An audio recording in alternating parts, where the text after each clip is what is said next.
Philippe Taboret, bonjour. Bonjour. Vous êtes donc le directeur adjoint de CAFPI France. On est ici au Salon Rent. On va faire un petit bilan avec vous. On a battu, a priori, encore une fois, des records en termes de transactions. On aurait dépassé le million. Oui, 1 million de transactions, c'est dans l'ancien.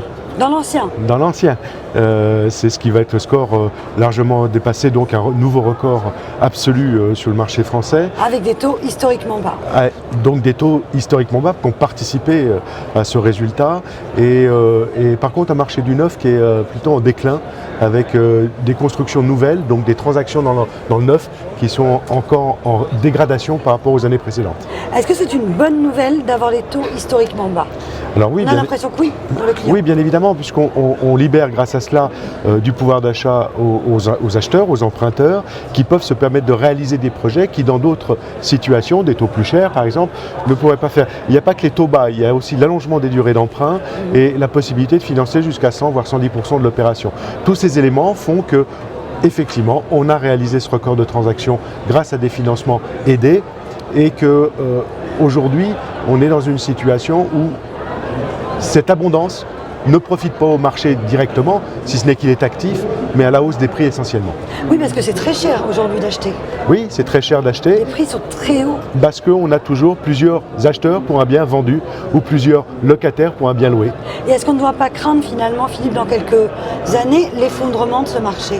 Non, puisqu'en France, on est sur un marché qui est en pénurie de logements.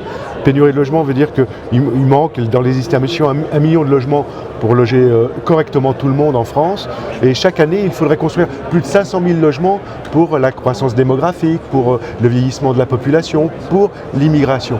Et en réalité, on ne construit que cette année encore que 350 000 à 400 000 logements par an. Donc on creuse le déficit chaque année. Vous êtes en train de me dire, Philippe, qu'on manque de logements neufs? Oui, et c'est bien là le problème français. Le problème français, c'est qu'on met en face de la problématique immobilière des dépenses et on veut faire des économies sur ces dépenses. Les aides aux logements sont attaquées.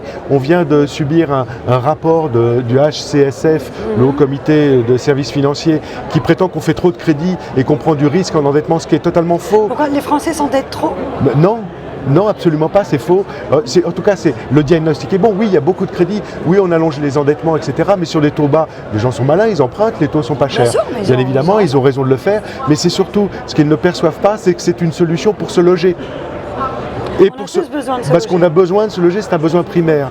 Et donc, au lieu de s'arrêter à ce constat en disant il va falloir qu'on régule tout ça et qu'on contrôle, il faudrait plutôt construire du logement pour que les prix baissent et non pas réguler les crédits pour que les prix baissent. Sûr, voilà. Oui. Parce que de toute façon, le logement, moi je parle de l'accession à la propriété par le financement, mais ce qui est touché aussi, c'est l'accession au logement pour la location. Dans tous les cas, si on n'a pas assez de logements, les loyers montent, les prix montent et puis les crédits montent. Notamment en région parisienne, quand on veut louer un appartement, on est au moins une quinzaine de personnes sur le même appartement. Exactement. Et pour l'achat, aujourd'hui, le vendeur fait la loi, puisque de toute façon, il aura quelqu'un qui va acheter son bien. Alors bien sûr, en zone tendue, on ne va pas parler des zones rurales où c'est bien sûr plus stable et beaucoup moins excessif. Mais sur les zones tendues, les grandes villes et Paris par excellence, là on est dans des flambées absolues. Et à votre avis, comment va évoluer le marché de l'immobilier? Le marché de l'immobilier, moi quand on me dit il y a une bulle immobilière, je ne la vois pas. Une bulle immobilière consisterait à considérer qu'il y a de la spéculation sur l'immobilier. Aujourd'hui, la spéculation voudrait dire qu'il y a des gens qui achètent en masse de l'immobilier parce que c'est rentable. C'est faux.